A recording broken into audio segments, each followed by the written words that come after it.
Gina and I thought we'd have a weekend in North Berwick, just for a wee change from going to the high hills. So we've come down to East Lothian. The weather has been reasonably kind to us, and there's a couple of things that we want to do while we're here in North Berwick. And the first thing we want to do is climb North Berwick Law, which is a 400-foot ancient volcanic plug that kind of dominates the town. So we're going to climb that, and then we want to go and explore Tantallon Castle, which is a couple of miles from the campsite where we're staying here, which coincidentally is called Tantallon Camping and Caravan Site, a beautiful campsite. So we'll do that, but first of all, let's go for a wee sortie along the beach.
So the summit of North Berwick Law, or Berwick Law as it's often called.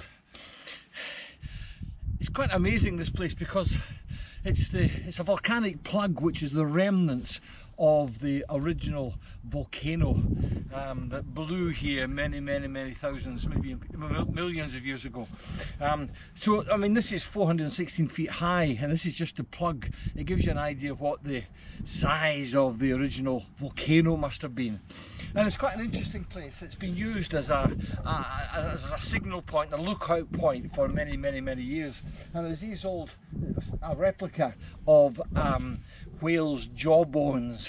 I think a wee reminder of North Berwick's whaling heritage and certainly seafaring heritage.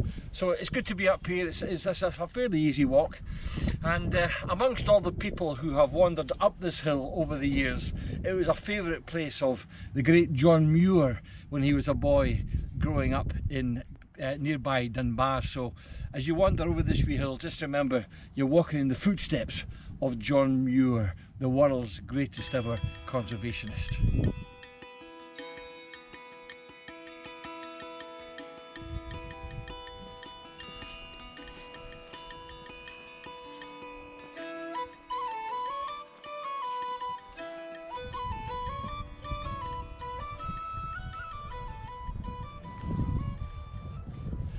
is Tantallon Castle. The present building dates to the 1500s, when it was used by the Douglas family, the red Douglases as opposed to the better known black Douglases. It's a really impressive place. I think Historic Scotland has done a really good job in preserving it, so that we can go and enjoy it and get that wee sense of history.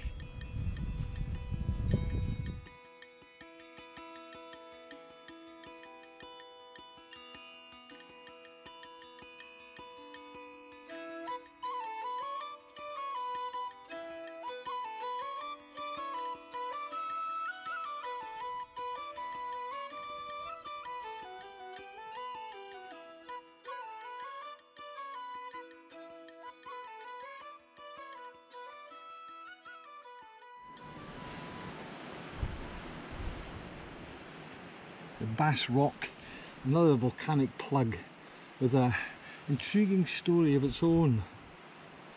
It was in the 700s, it was a holy sanctuary associated with St Baldred, and then in the 1400s the Lauder family built a castle on the rock, and in the 1500s it was an inhospitable fortress with a garrison of about 100 soldiers. In the 1600s it was a notorious jail, and in 1691 4 Jacobite prisoners escaped from their cells and seized control of the rock, and they held it against the government for 3 years. And of course in the 1900s it became the home of the present lighthouse, and of course today it's an important gannet breeding area, one of the biggest gannet colonies in the country. Well, we've had a grand walk through North Berwick along the beach, through the town, and we've just got back to the camper just as it's getting dark. And at this time of night there's nothing to beat a nice cosy camper van. Looking forward to a wee dram too.